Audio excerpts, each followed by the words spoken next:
mushroom compost is all the craze among gardeners and homesteaders, but there's a few do's and don'ts when it comes to using mushroom compost. But before we get into that, what exactly is mushroom compost? Well, despite its name, it's not actually made strictly of mushrooms. It's been broken down by mushrooms, but what you'll see in here is it's mostly twigs, straw, or even mostly or partially broken down leaves. Come here, watch this. I'm going to actually show you how this works. Although this is a little bit different than traditional mushroom compost, the idea is a bit the same. Mushrooms take over an area and the mycelium network grow inside. You can see from this 1 year old, or it's about 1.5 to 2 years old actually, wood chip pile, the mycelium network has broken down and turned a lot of these wood chips into technically a type of mushroom compost.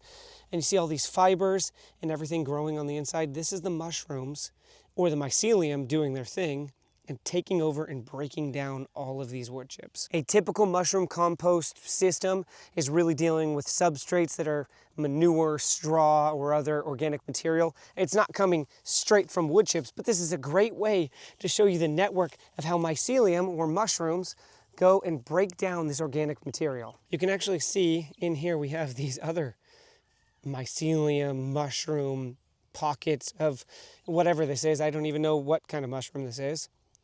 And this will go through and help break down all of these wood chips. Gardeners love mushroom compost because when adding it to your topsoil or substrate, it improves soil texture, adds organic matter, and helps with water retention. But it is not a perfect match for every plant. So now here are the 4 do's and don'ts of mushroom compost. Now here's the first one, and it's a big one. Do mix the 2 soils together. Don't just put the mushroom compost on top. You might see other people online just putting mushroom compost down straight on the top, but listen, I made that mistake and I promise you it will not be the best. Absolutely mix it in. And the ratio should be at least under 50% of mushroom compost to topsoil. An ideal ratio would be 30% mushroom compost to the topsoil. Now don't plant seedlings directly into your mushroom compost. It actually ties into the last do. That's because if you're putting your mushroom compost straight down on top of your garden beds, and then you're taking some seedlings and putting them over your fresh mushroom compost pile that's not tilled in, not mixed in, right here on the top, you're gonna get a terrible, terrible germination rate. You also might get a terrible germination rate if you let your dogs walk on the beds.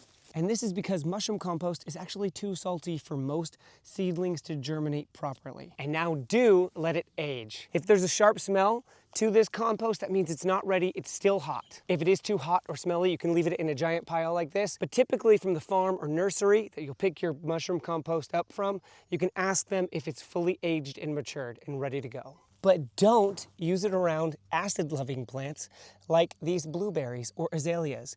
Like I said, it's too salty and the pH is too high. Plants like these blueberries are salt sensitive and they just won't thrive in a mix with mushroom compost. So although mushroom compost is amazing, it's not for every plant. Now do use it to lighten heavy clay like this, or to even boost sandy soil. With sandy soils, mushroom compost helps with water retention. But interestingly enough, when mixed in with clay, it actually helps with water drainage. Now don't use it as your only amendment year after year. It can really unbalance your soil. Do use it in moderation, especially around your vegetable beds. A little goes a long way. There could be a lot of leftover calcium or salt from the gypsum and the lime in mushroom farming. Don't assume that just using mushroom compost means you don't need to fertilize. The thing is, it's not rich in potassium, phosphorus, or nitrogen like you would get from composted manure. It improves your soil structure more than it feeds your plants. If used right, mushroom compost can be an incredible soil booster, especially with clay, poor drainage, or even just